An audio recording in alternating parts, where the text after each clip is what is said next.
hopefully really get you enthusiastic about using marketing and social media and how it can actually benefit us under the Skills Down brand. So please welcome Jason.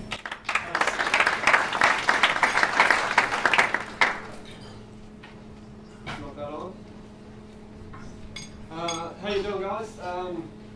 I'm here to talk about embracing social media for business. Nicola's mentioned that a lot of you guys actually run coaching things for sailing, and to sort of tailor it to that.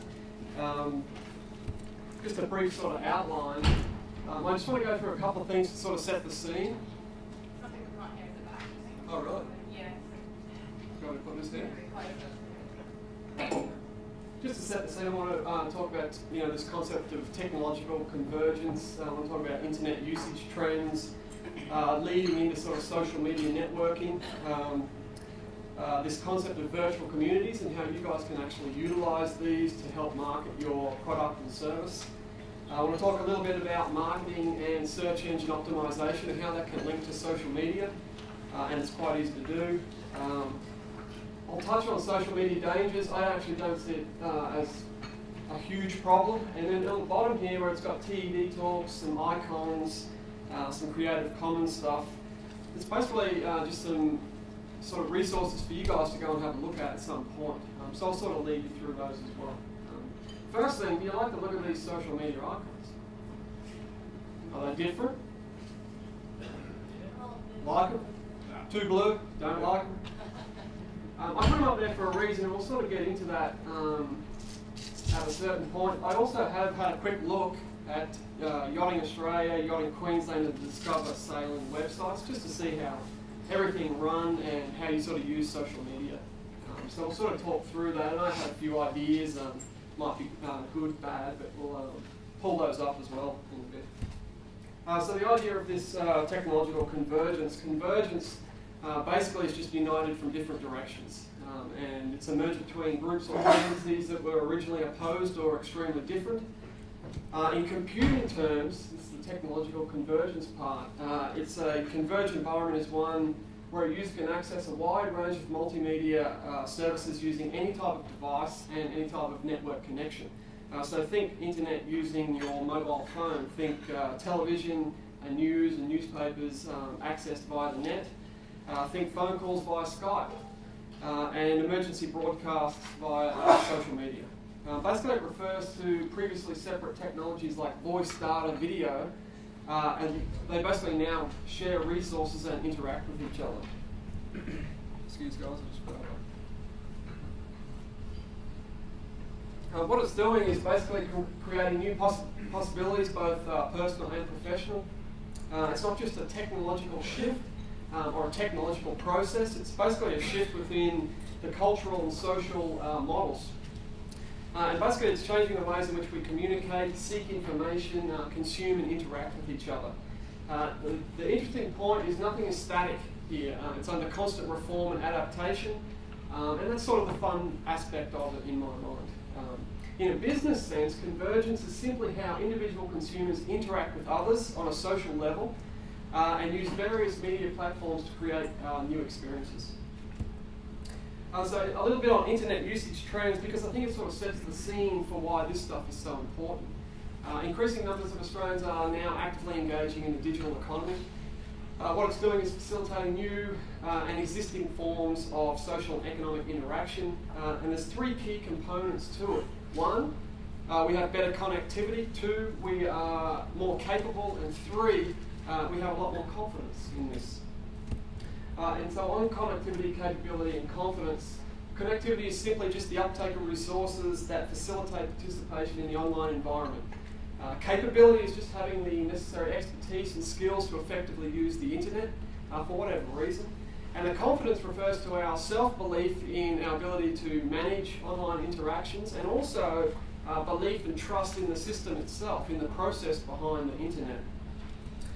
So a little bit more on connectivity. We have access to internet at several locations. Most of us have access to broadband services in our homes. 80% of us, as of June last year. Internet access, this is an important point, is no longer restricted to a physical site. Most of you actually know that already, but it is important to remember. And we can actually go online from a range of locations. It doesn't really matter anymore. One interesting point here is over the past 4 years, the increasing use of mobile phones to access the internet has been the most dramatic change to the way Australians participate in the digital economy. And what sort of increases are we talking about here? Internet use via mobile phones has increased from about 8% in June 2008 to 32% June last year.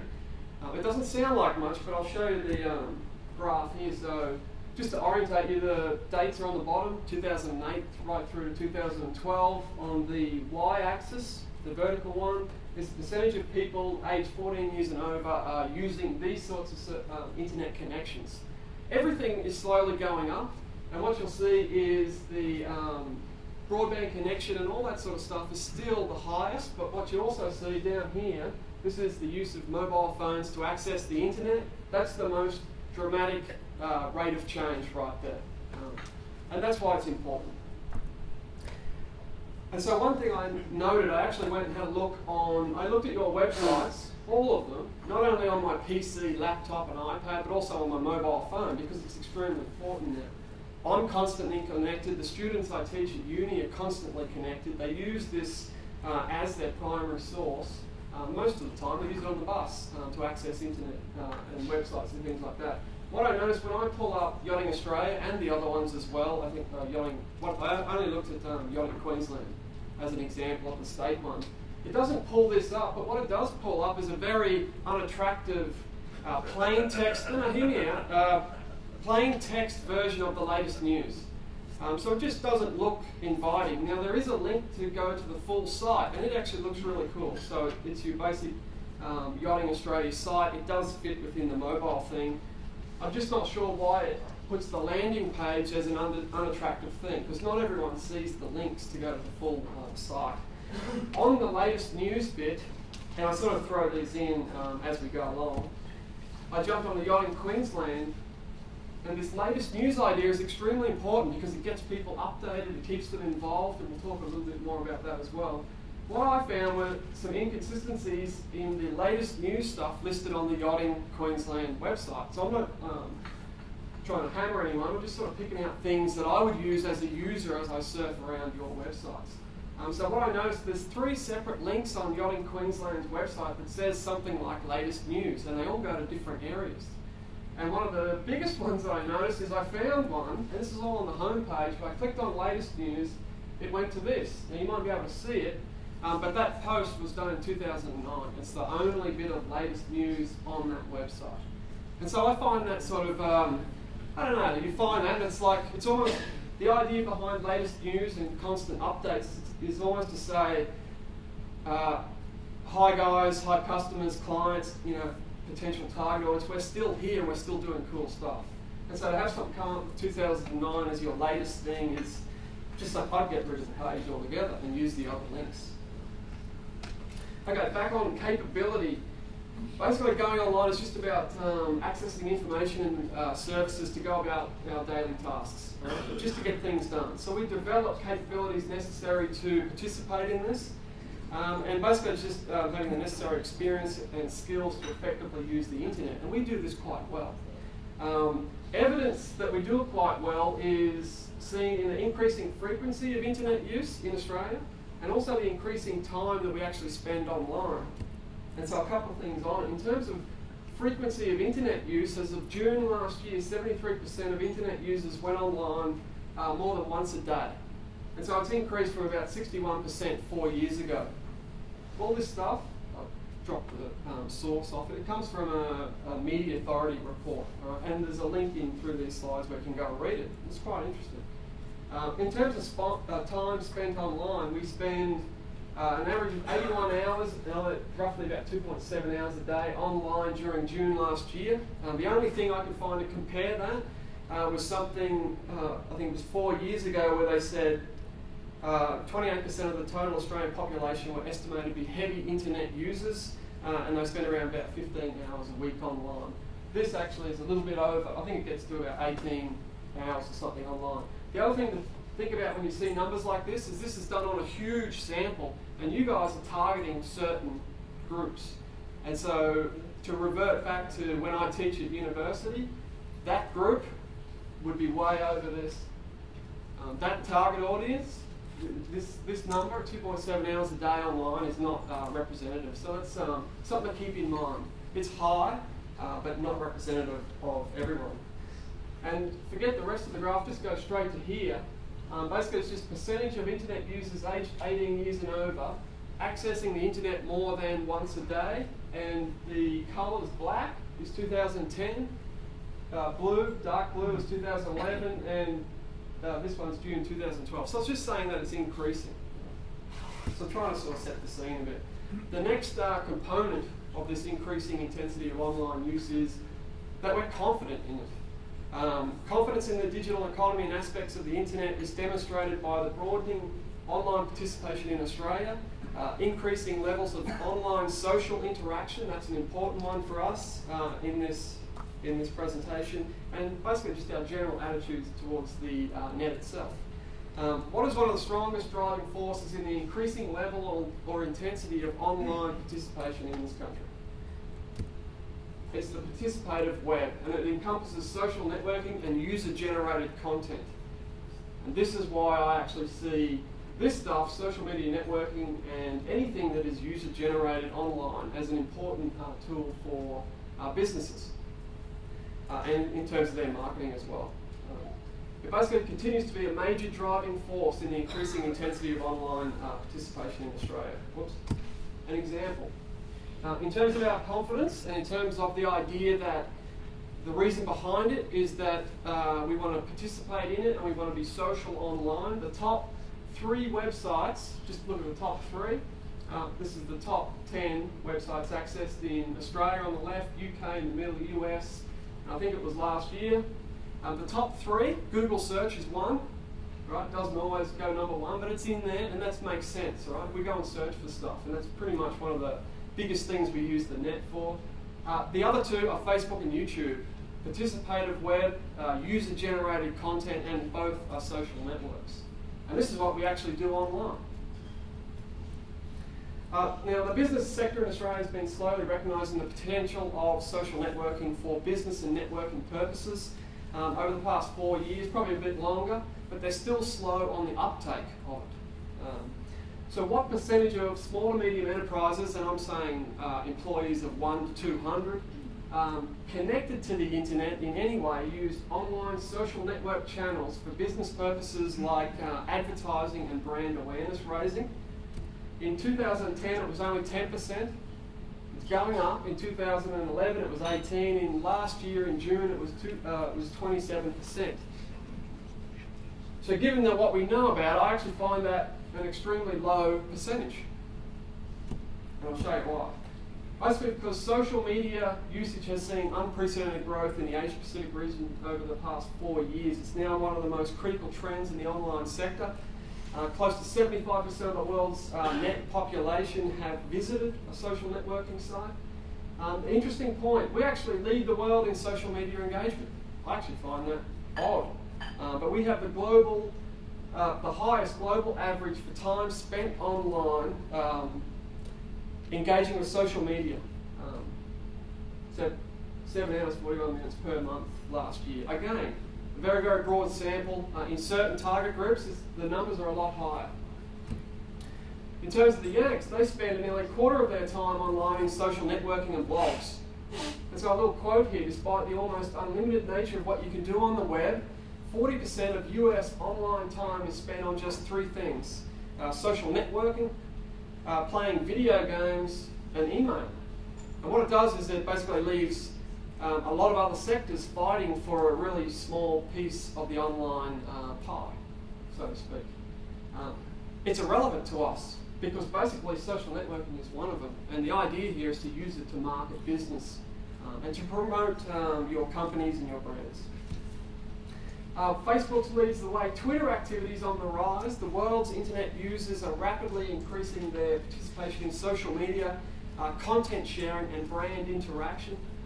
Nearly 4 in 5, about 80% of Australia's 9 million social media users sent or shared a link into 10. Oh, sorry, I missed that up, but you get the point anyway. Interesting point here. The biggest increases in social media usage over the past sort of 4 years is reading and posting on Twitter. So I highlighted that for a reason. But also engaging with brands and organisations via social media.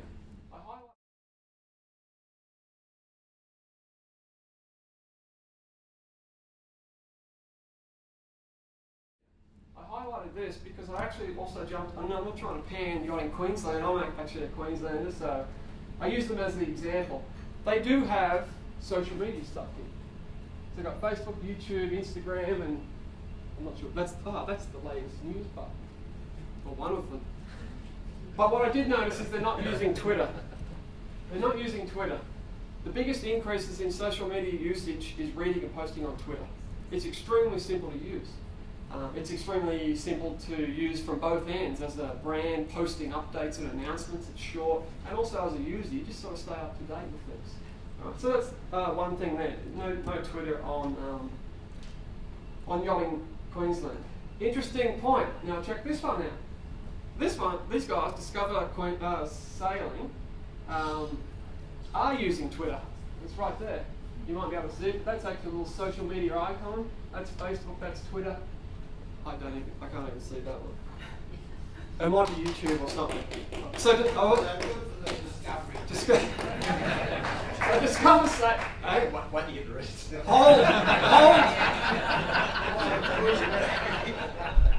Hold the applause, there's premature. So they are using Twitter, but they only have one tweet. And that's it. So the idea here is to, again, it just says, hi guys, we're here, we're doing cool stuff, and it's almost like a legitimacy thing.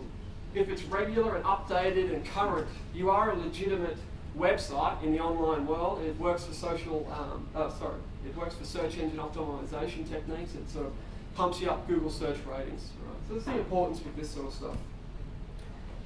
Social media is an integral decision-making tool for customers hunting new products.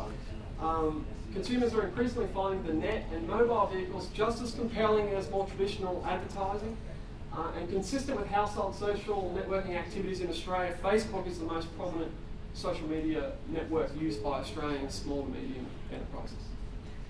And a little graph. Now it says 86% are using Facebook, so it's the most prominent one, but don't confuse that. It's not 86% of all small to medium enterprises in Australia. It's 86% of the percentage that are actually using it, which is 27. Right? So don't confuse that one.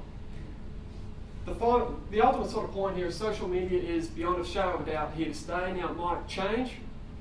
Facebook is old. It's about, was it 9 or 10 years old now? So it might change in the future, but it is here to stay in some form or another. And basically it needs to be taken seriously by the broader business community. Basically, I'm not going to read this one, but the idea is to just embrace this. Right? Don't be afraid of it. It's there, it's not going anywhere, and it's definitely a huge opportunity.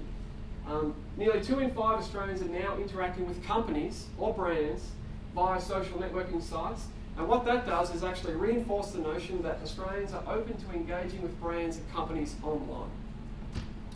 So if you're wondering if you could find out just which social media websites your specific target audience are routinely spending time on, could you find it? Of course you can.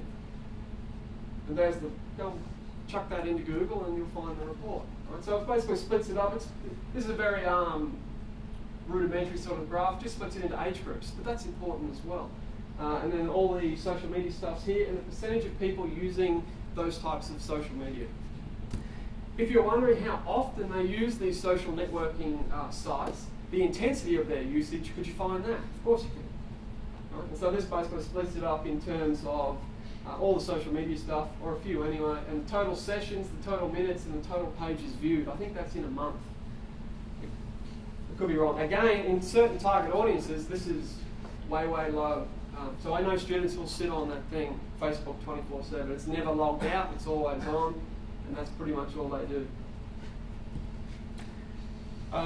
So the power and appeal of social media is not just hype, and this is a really interesting point. It blows me away every time I check it out, but it is true. After friends and family, the people you love and trust, the #1 driver for brand trust is online reviews and feedback from the social media space. It's an amazing sort of fact that people will jump from family and friends, people who love and care about them, and getting their opinion on a product or a service or anything, and they'll jump straight to online reviews and social media for the next one.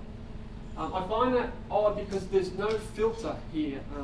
Anyone can post up comments online. There's no sort of administrative thing going on, and so sometimes it is bogus. It's, you're getting opinions that are incorrect. But again, it's sort of irrelevant. If brands believe that trust is central to their message and their marketing, then social networks must be part of this equation. Okay, a quick thing. Nicola, you want to give me a yell if I get to like 40 minutes? Because I wanted to pull up your webbies. Okay. A thing on this idea of social networks are virtual communities. So just a quick thing on communities. In biological terms, a community, all it is a group of interacting organisms sharing a populated environment.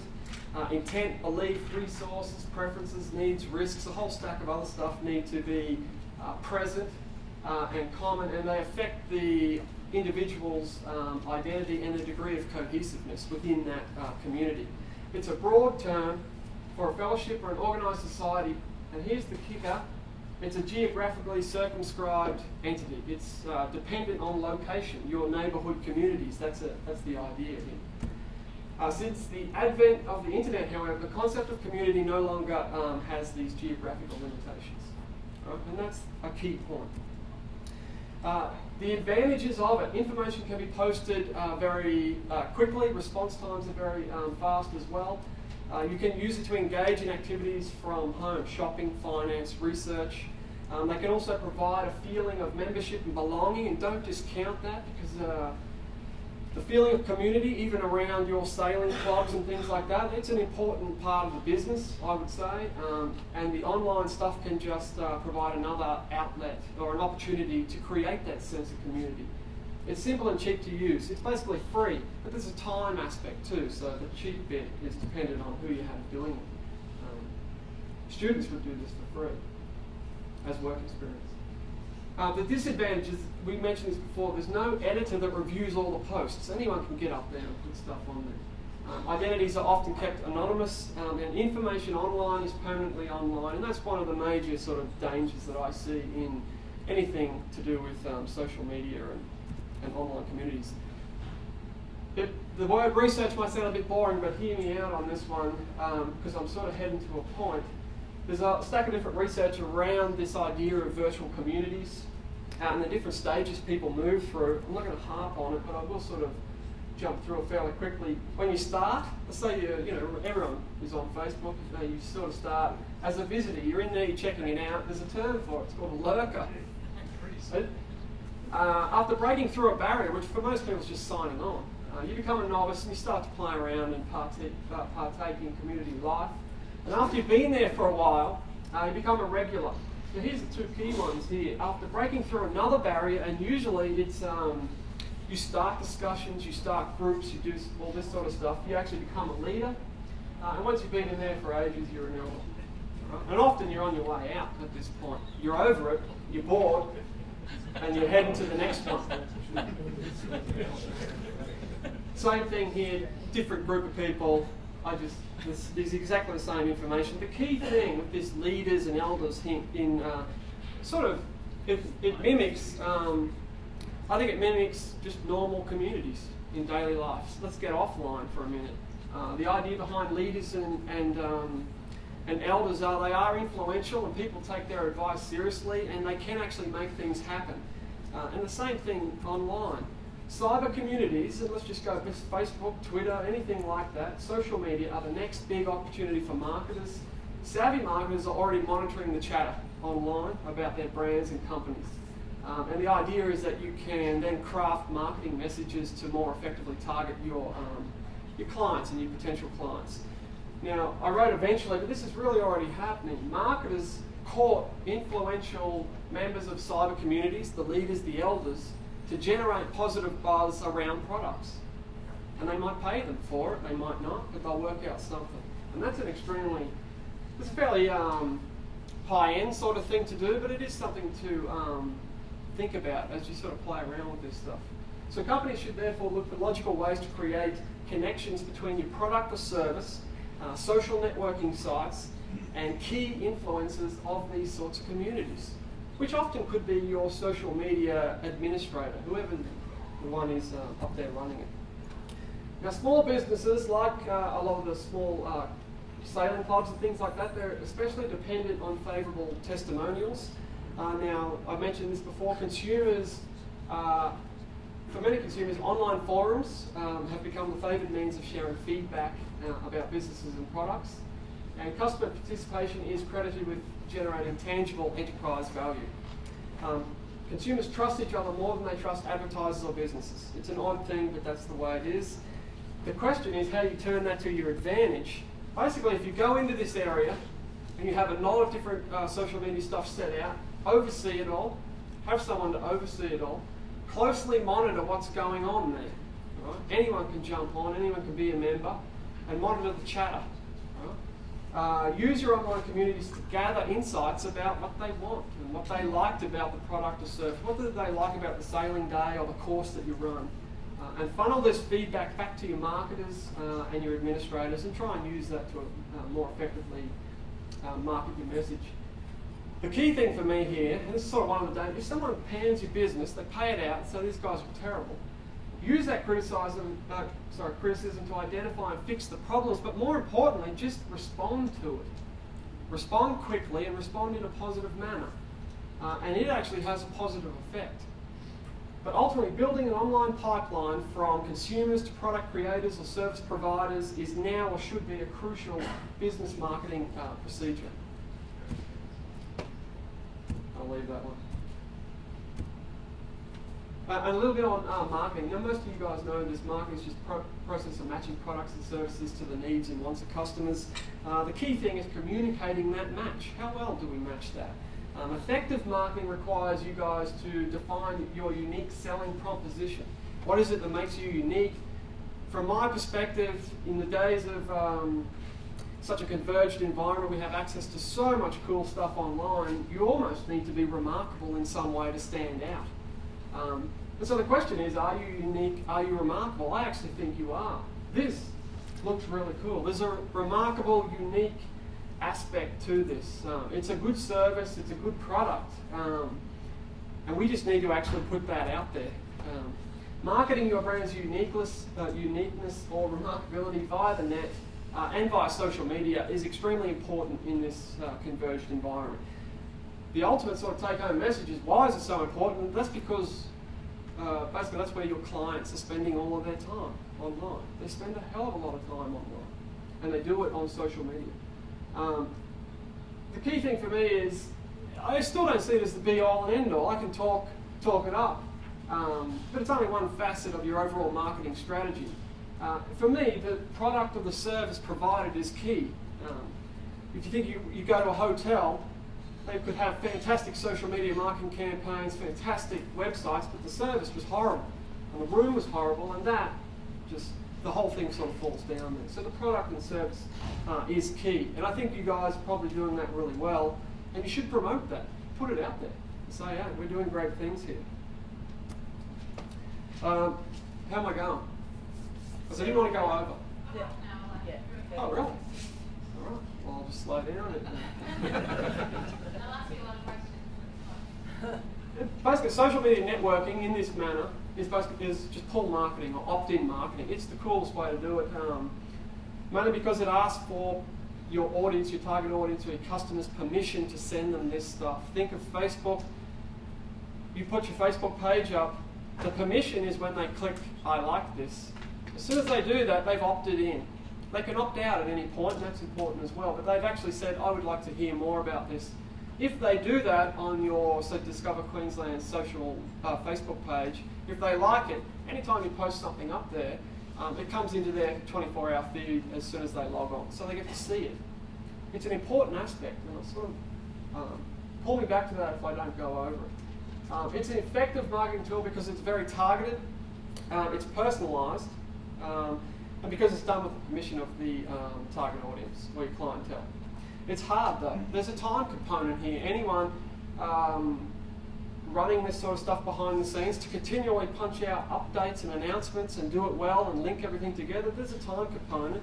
Monitoring the chatter, responding, all this sort of stuff, there is a time component to it, but it is actually pretty much the best way to market your business. Even offline, pull marketing is best. A couple of steps to do it.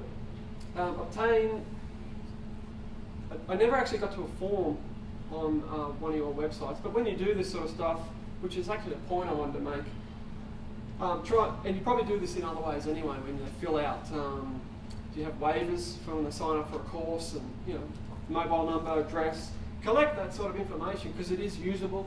You provide the information that they want. The key thing is this, the reason I panned the latest news thing is because that's the most important bit. Latest news is current and up to date, and it's basically giving them what they want. They forget about you sometimes. Offer incentives, this is another key aspect from my perspective. You have to provide someone a reason to come back into your website. And often it's an incentive or an upcoming thing. I'm not sure if you offer discounts and things like that, but different new packages, new courses, new coach comes online. A new coach comes on board with this sort of experience. That's an announcement worthy of posting up. Provide convenient ways for them to sign up, and always provide an option to get out if they want. Because that's extremely annoying if you can't get out and you are getting bombarded with stuff that you no longer want.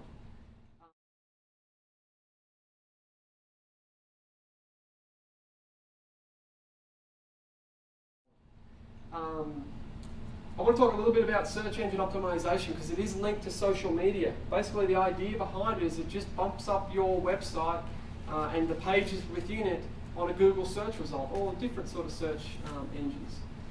Now it's extremely important because you can have the best website in the world, but if no one knows it's there, then the thing is useless. 90% of search engine users will also click on a result in the first 3 pages. I won't go past the first.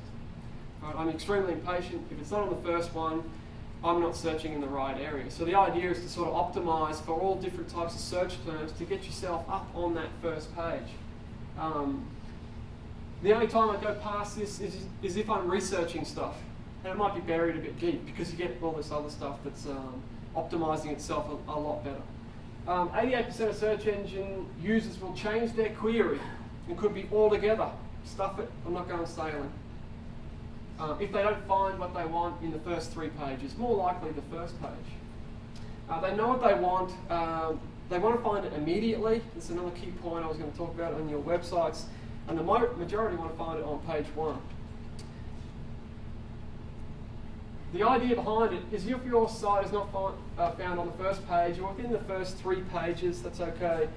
You might as well be putting up a billboard in the woods. That's the idea. I'm just wondering how much I want to go into this. Basically, I'll just sort of run through it fairly quickly. As an internet marketing strategy, SEO, the way you do is it considers how search engines work, what people search for. That's the easiest thing to do. So think about the sailing experience. What would I actually type in? The word sailing is an easy one. The state is an easy one, but some people won't do that. They might just write in cool activity, cool kids activity. You don't know. They might spell things wrong. You optimize for that. Don't worry about it. You can do this stuff in ways that it's not seen on your website, but people spell things wrong, so you allow for that. And also which search engines are preferred by different target audiences. 2 ways to do it. You can do it techniques that search engines recommend as part of good design. Techniques that search engines do not approve of, and this is basically some sort of deception.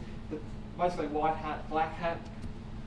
The idea with white hat is if I type in cool kids activity in Manly, that comes up and it's relevant and I actually asked for it. Where some people will tag everything with, they'll optimize for cool kids activity and it'll be something totally ridiculous, or it'll be like a nightclub. For example, I'm being extreme there. Right, but the idea is that there's no deception here. This is what we're selling. We've optimized everything. We're on the first page, and when you click on it, you get what you want. A cool kids activity down here at Manly. Now I'm not going to go in all of this. There's a whole stack of tips, and you guys can have these slides if you want. This is more for your website administrators, but this stuff comes in handy as well when you're trying to think out how to lay out websites and how to interact with them and how to tell people where to go as well. I just wanted to jump straight to this. Social media is a search engine optimization technique. You're posting, they're called link-based. They're like posts, announcements, advertisements, updates, anything you think is relevant, put it on social media. The key with it is your website sits out there. Let's say it's a fantastic, Discover Sailing One looks really cool. It's a fantastic looking website. People don't go on there for no reason. They don't sit on there all day to watch for an update. But what they are doing is sitting on Facebook a lot. And they sit on other sorts of social media. The idea is you post something on your website, it automatically goes to Facebook. It's quite easy to do. They're there, your target audience is there, and it pops up on their screen. It's sort of a prompt for that. As soon as they click on it, the idea is it links back to your website and ultimately back into your company, and you generate profit. That's the idea. People don't sit on websites. I don't. I wait for a prompt. I'm going to gloss over this. I'm not afraid of it at all. I don't post stuff up online. I don't be ridiculous. I try and keep it, I try and advise students against putting dodgy stuff up online, but they don't listen. That's the sort of main sort of danger. The other one is just monitoring that chatter about your company or your brand. The idea behind why it's a danger is the same reason that it's so effective. Because as soon as something is posted on social media, it's transmitted out extremely rapidly and to a wide audience. And it can snowball very quickly. And that's the idea. That's the main sort of danger that I see. As a result, there's these companies that are popping up now, reputation management companies. They charge heaps for this. It's professional and business focused as well. And they basically, their job is to come in and clean up the mess, basically. And the idea is they just paint. The easiest way to try and push it down off the first 3 pages because no one looks there. That's pretty much the idea. Interesting point about these guys is they started and they probably still work as search engine optimization companies. So they're promoting content, but they'll also, if you want it pushed off the page, they'll do that as well. It's a good method. A couple of things. I didn't want to go into these. These are sort of more for you to have a look at in your own time. Have you ever come across these TED talks, Ideas Worth Spreading? There's some really cool talks on there. I just put some links. Click that. I think that's a link as well. Or you can just copy that and dump it into the thing. And they're all on the internet and they're all on social media marketing and things like that. This one is sort of really cool because it brings in this concept that the internet is this sort of weird thing that sits out and we don't really know what it is, but there's actually a physical component to it. And he takes you through the process, and he has pictures and video of guys dragging out the cable in Africa. That's the internet. And so it's a sort of really cool presentation to check out. This one has relevance to the social media stuff.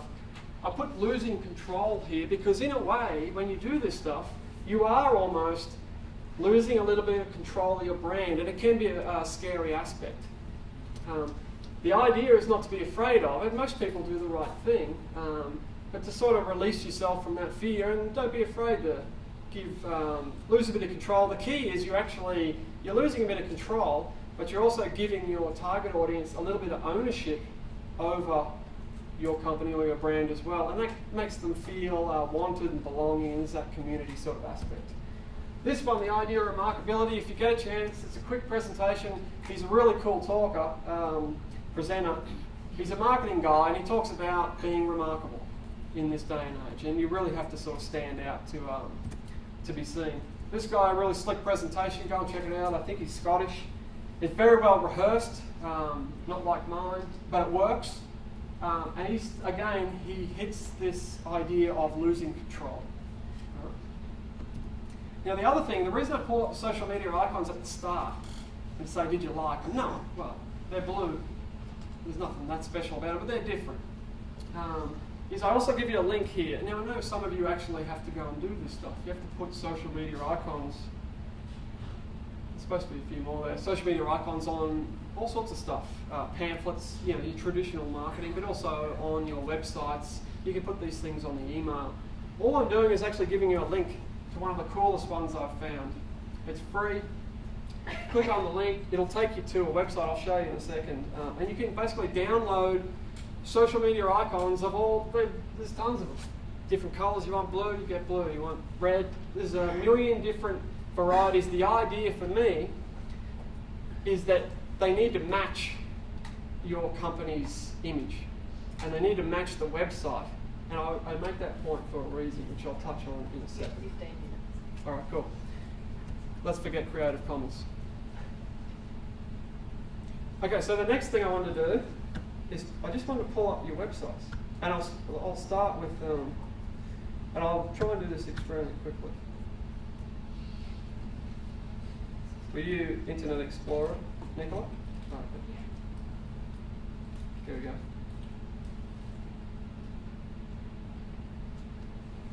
How do I just click it? What do I want to go through? I've got a little list here. Oh, pull up Yachting Queensland. Hang on. They do some good things. There we go, Yachting Queensland. I'll jump straight to the social. The reason I gave you the link to the social media icon thing, you download these things, you get packs of them, all different things, you can pick what you want. Is they have, Yachting Queensland have social media on their website. Cool. Now, I actually checked it out, it works really well. The reason I pulled up the icons thing, I actually don't like the icons. I actually don't think they match the website. I don't think they look professional.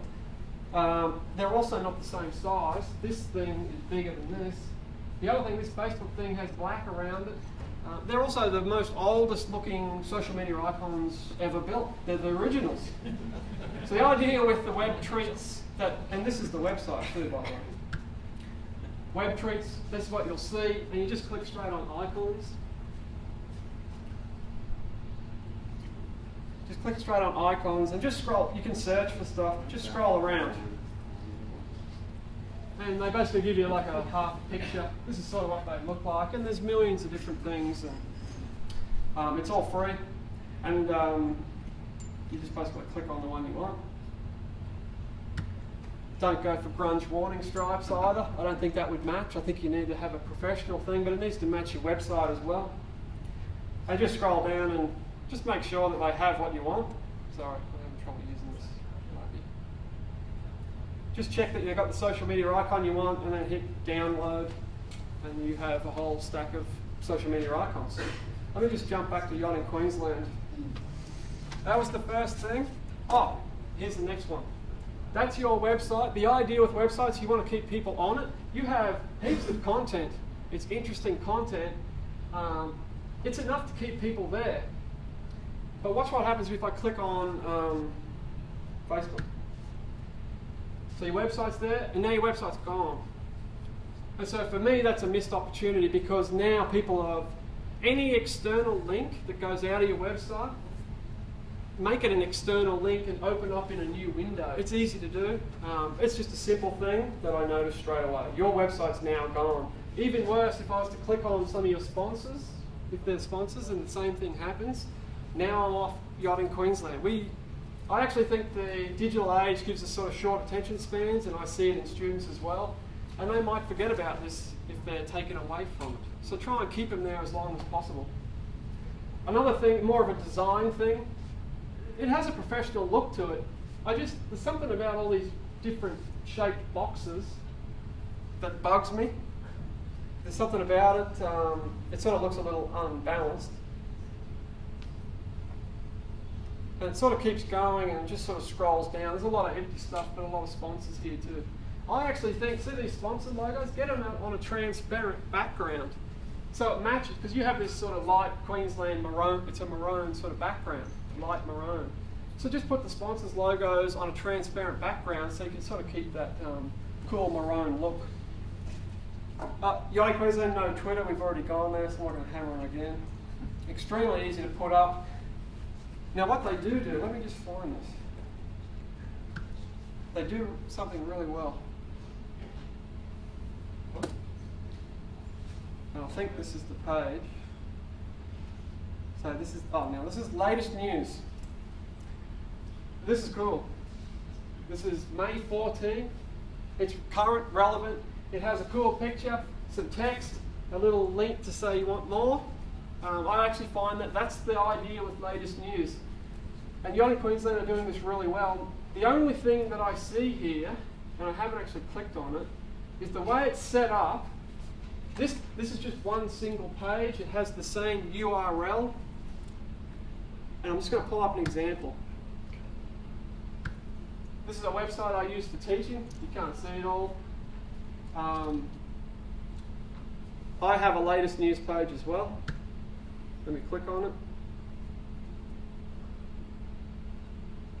Okay, so see, same idea. Latest news, picture, text, link that goes somewhere.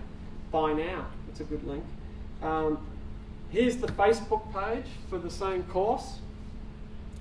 And I'll just see if you sort of get this. That's the latest thing that I did. See the orange picture, the text? It's the same here. Where I'm trying to go with this is when I post that thing, it automatically goes to Twitter, Facebook, and a whole stack of other things. It's exactly the same content. Now, the Yachting Queensland thing, they're doing exactly the same thing here, but you can't do it with one URL. If I pull back to this, if I click on this, it has its URL, the URL's buried, but it's up here. It has a specific URL. It looks exactly the same as what Yachting Queensland have, but the specific URL allows me to do this on Facebook. Put the exact same things up. Now the key here is no student is looking at my website. They don't. But they're here. They're always here, and they do it in lectures. And I'll put this up, and the idea is it's here. You click on that, something's due, or there's a new discount, there's a new course, there's a new coach. It pulls them back to the website and ultimately back to my business. They're my clients, and so the same sort of thing. Where I'm trying to head is, this is perfect. The only thing is, it doesn't pop up on social media like this. And so I'm going to pull those up. Let me go back. Yeah. You all right? Facebook, and this is the other. Yachting Queensland, they have stacks of stuff up here. It's really cool. It's current, it's regular, cool pictures, all sorts of stuff. I still see it as a missed opportunity because say a potential client has gone, I'm going to keep in touch with this. The idea here is to almost, when they see it, lead them by the hand back to your website and ultimately back into your business. And so you can sell them your product or service. And I scrolled through, correct me if I'm wrong, but, oh, did they go back? Oh, I could be wrong. No, I'm not. There's no link back to your website. So with short attention spans, they might see it, but they get bored and, well, did it go back to the website? No, it didn't. Does that make sense? Pops up at Facebook, give them a link back to your website. I'm nearly there, 2 seconds. Let me jump on the Discover Sailing one, and I'll leave. That's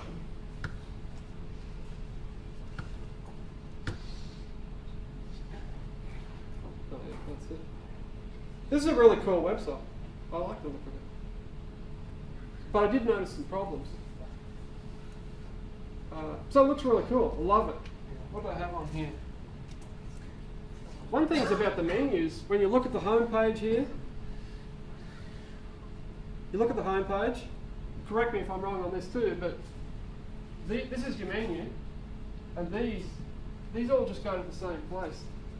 So it's all almost like multiple menus, and I don't really know if you need to do that. The other thing is, if you have a look at the menu now, how it is, and I click on something, the menu changes. Something else pops up in here. So it's I don't know, sometimes you think of what your users are going through when they use this sort of stuff. Those sort of things can be annoying at some point. Oh, now, one thing, correct me if I'm wrong. Can I book online? I can. Oh. Because that's what I was saying, no book online. Where is it?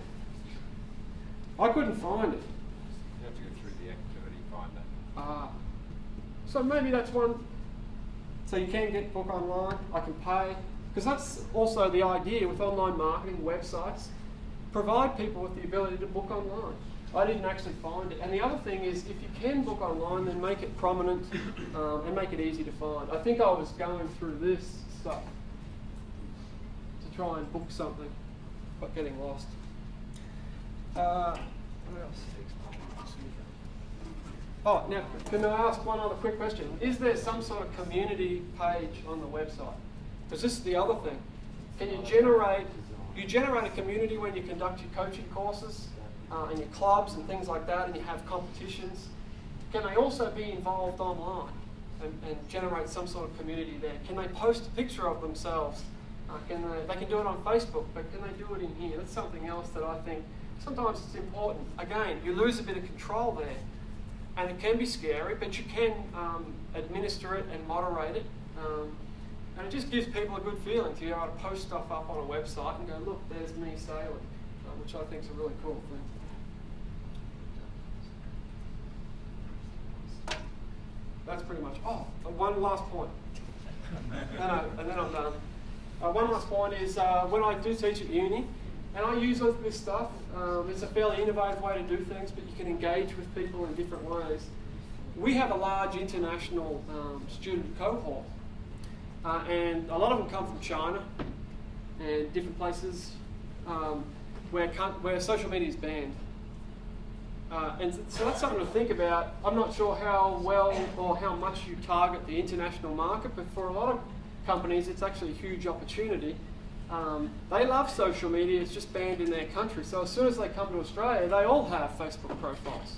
And when they go back to China, they can't actually use it. But while they're here, they do. And there's an idea, so you can sort of target international people as well in that thing. The idea also that I tossed around, and maybe it's worth talking about with your administrators and website people, is they have their own social media. It's just government sort of lockdown. It's called RenRen and Weiwei or something, W-E-I. Both same word done twice. There's two separate ones. It's all in Chinese. For the Chinese example, it is social media marketing. They love it, and they're all over it. And maybe that's another avenue. I never went down it because that's, for me, I had to let go of too much control. I can't read what they post up, but it is another idea. That's pretty much it for me. Thanks for your time, too, guys.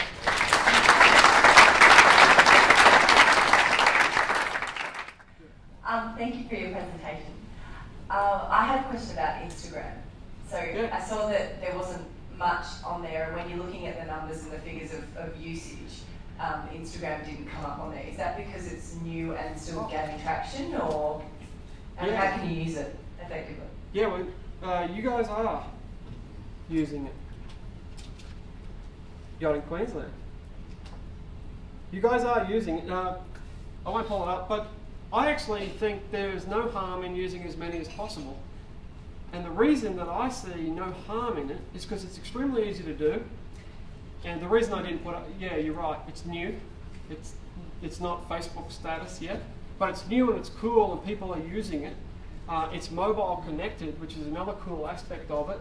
I see it as a perfect opportunity to post it out there, but that's why it's not up in any official data. It's pretty new. When did that come out? It's pretty recent. Yeah, a year ago as an app. But you are already using it. The reason I see no harm, or I actually see benefit in using multiple, is because different people use different social media. There's Instagram, there's Tumblr, which is another photo-based one. The reason I think the photo-based one is interesting for you guys is because it is such a photogenic environment where you conduct your business.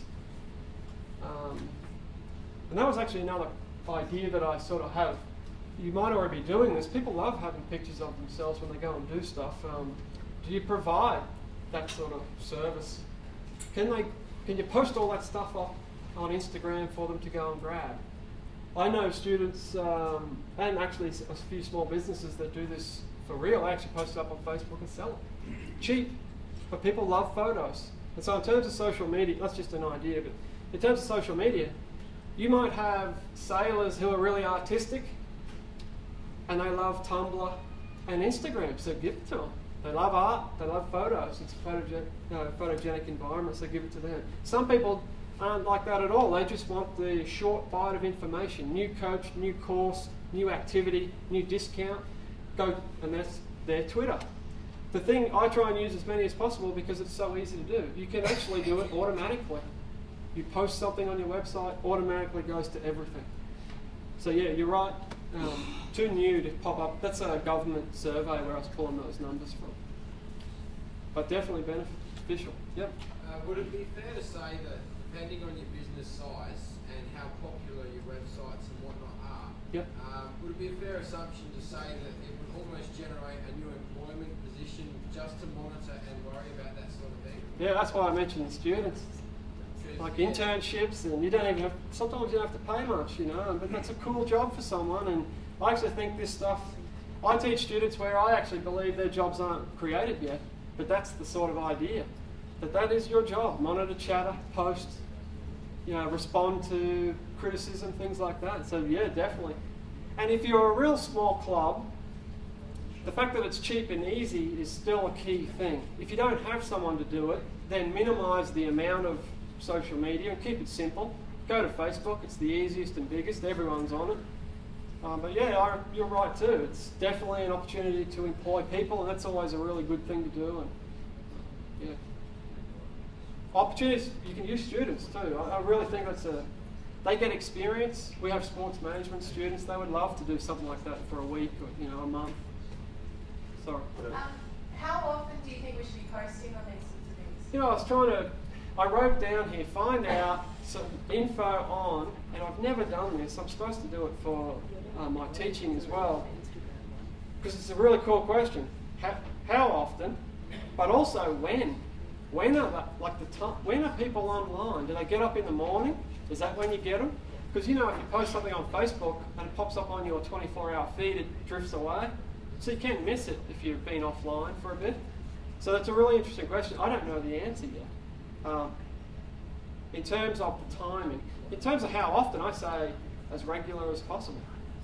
I actually think there's nothing wrong with posting stuff on Facebook, social media stuff extremely regularly, 2 times a day. What you find is you have times when everything's happening. There's a new competition, there's a coaches conference, there's a new coach. You know, you might have days where you'll post heaps, you might have a week where you'll post nothing.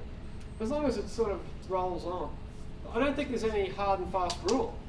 Whenever you've got something new, and don't discount the fact that anything new is good. Anything positive is a good thing to put up there. I'm going to go and find out the times. That's where I want to get to. I'd just like to ask, because I'm a Queenslander, I think I'll have to support Queensland yachting.